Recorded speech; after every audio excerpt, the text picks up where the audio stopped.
José Aurelio Gay ha dejado de ser entrenador del Real Zaragoza. Los malos resultados cosechados por el conjunto aragonés a las órdenes del técnico madrileño han dado al traste con su presencia en el banquillo del Coliseo Alfonso Pérez de Getafe el próximo lunes. Esto ocurre con frecuencia.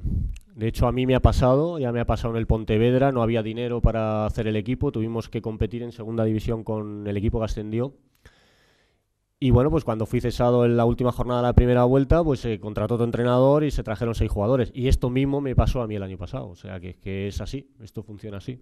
Y aquí el único objetivo es que el Zaragoza se salve.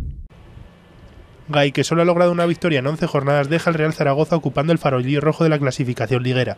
Sin embargo, el excomponente del mítico equipo de la Recopa ha querido dejar un mensaje a la afición zaragocista.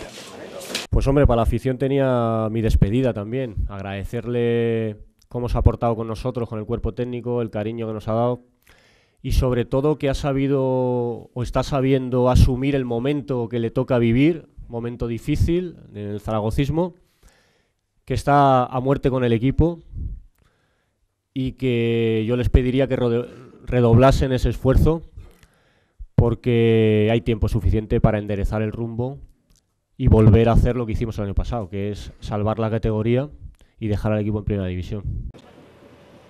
Su puesto en la Romareda lo ocupa el mexicano Javier Aguirre, que este mismo jueves ha sido presentado en la sala de prensa del Estadio Blanquillo.